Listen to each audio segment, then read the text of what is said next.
بتائیے جی، آپ نے اتنے مسائل پیدا کر دیے ہیں، آپ کو تو یہاں بیٹھنا ہی نہیں چاہیے. ایک تو مجھے خوشی ہو رہی ہے آپ کو یہاں دیکھ کے، مبارکباد دیتا ہوں، آپ دوبارہ سما فیملی کا حصہ بنے ہیں.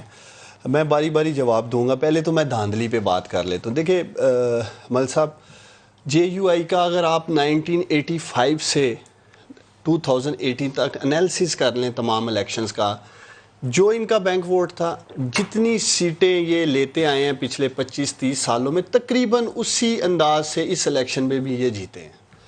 تو ایک تو یہ ان کا کہنا جی کہ ہمارا ووٹ چوری ہو گیا یا ہمارے ساتھ کسی سطح پہ دھاندلی کی گئی ہے، تو یہ آپ ان کا پورا 5-6 الیکشنز کا انالیسس قوم کے سامنے رکھ دیں کہ ایک بیس ہوتی ہے جی کہ ہمارا اتنا بینک ووٹ تھا، ہماری اتنی سیٹیں تھیں، تو ہمیں اس الیکشن میں جو ہے نا زور لگا کے ہرایا گیا.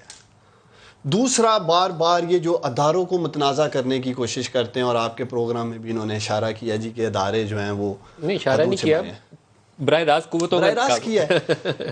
2013 کا الیکشن ہم نے کہا، تمام سیاسی جماعتوں نے کہا، انکلوڈنگ حکمران جماعت، وزیر اعظم نے جلسوں میں کہا دھاندلی ہوئی ہے، اور ہم سب نے مل کے کہا RO الیکشن ہے. کم از کم پی ٹی آئی نے کسی سطح پہ اس ادارے کو ٹارگٹ نہیں کیا. میں ان سے سوال آپ کیسے اٹھاتا کہہ ہوں. سکتے ہیں؟ عمران خان نے ہمارے اسی پروگرام سما میں کہا تھا کہ وہ لاہور میں ایک بریگیڈیئر تھے جو ایم آئی کو ہیڈ کرتے تھے، ان کا شاید نام بھی لیا تھا. دیکھیں وہ ہم نے اس کی بات کی، ہم نے وہ امپائر کی انگلی تو بعد میں انہوں نے بدل دی تھی. لیکن کون سا ووٹ چوری ہوا تھا؟ اچھا سن لیں نا ذرا، ان کے کزن تھے. میں ان سے چلے یہ پوچھتا ہوں، دوسری طرف سے سوال کرتے ہیں. 2008 کا الیکشن ہو، 2013 کا الیکشن ہو، جب الیکشن کمیشن آف پاکستان عظیم پاک فوج کی معاونت سے الیکشن کروایا، اور ان الیکشن کے ہونے کے بعد جن حکومتوں میں یہ رہے ہیں، ان میں تو وہاں کوئی دھاندلی نہیں پھر انہوں نے کروائی. صرف واحد یہ الیکشن ہے جس کا یہ حصہ نہیں بنے بعد میں حکومت کا، تو اس میں یہ چڑھے ہوئے ہیں اس ادارے پہ جی کہ انہوں نے 2013 میں آپ باہر تھے اور نون لیگ کی حکومت تھی، اس وقت آپ کو لگتا تھا کہ آپ کا مینڈیٹ چوری ہو گیا. اب آپ کی حکومت ہے، نون لیگ اور جے یو آئی حکومت سے باہر، انہیں لگتا ہے کہ آپ نے لیکن ایک واضح فرق ہے مل صاحب، قوم کے سامنے یہ فرق رکھیں. خدا را، ہم نے ہاسپٹل کے بیڈ پہ میرے لیڈر نے 4 حلقے مانگے تھے، آج تک ایک حلقہ یہ آئیڈینٹیفائی نہیں کر سکے. فضل الرحمان صاحب اپنے حلقے میں 50,000 زائد ووٹوں سے آ رہے ہیں. کیا وہ گئے ہیں کسی ادارے کے پاس؟ کیا الیکشن کمیشن میں وہ گئے ہیں؟ کیا ٹریبونل میں وہ گئے ہیں؟ کیا کسی ہائی کورٹ سپریم کورٹ کا انہوں نے دروازہ کھٹکھٹایا؟ 15 ماہ ہماری پولیٹیکل سٹرگل تھی، ہر فورم پہ ملک صاحب ہم گئے تھے، پھر ہم عوام میں آئے تھے جب ہمیں کہیں سے نہیں انصاف ملا. یہ بھی 15 ماہ بعد 15 ماہ چلیں. دوسری بات مولانا نے فٹ سٹیپ فالو کیے ہیں، ٹائم فریم سمیت. ملک صاحب ہم نے تو چلے ہلکے آئیڈینٹیفائی کیے. 416 پٹیشنز تھی 2013 میں، 416. یہ تو 50 بھی نہیں ہے اس الیکشن میں.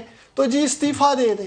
اچھا میں نام لے کے بتا سکتا ہوں، مخدوم فیصل صالح حیات، انہوں نے 1-2 روز پہلے مجھے میسج کیا کہ میری وہ 3-4 مہینے کا انہوں نے ٹریبیونل نے ٹائم رکھا ہوا ہے، کچھ 4 دفعہ پٹیشنیں درخواستیں ڈال چکا ہوں، اب 1.25 سال ہو گیا ہے، اب میں ویسی پٹیشن واپس لینے لگا ہوں، اس کا کچھ نہیں نکلنا. تو آپ بھی اس وقت یہی کہتے تھے، آپ کہتے تھے یہ 4 مہینے کا ٹائم تھا، 1.25 سال گزر گیا، کچھ نہیں ہوا. حقیقتیں ہیں جس کو تسلیم کرنا چاہیے. ایک سیکنڈ، ہماری 15 سیٹیں 3,000 سے کم ووٹوں سے ہم ہارے ہیں. میں خود 1200-1300 ووٹوں سے ہارا ہوں.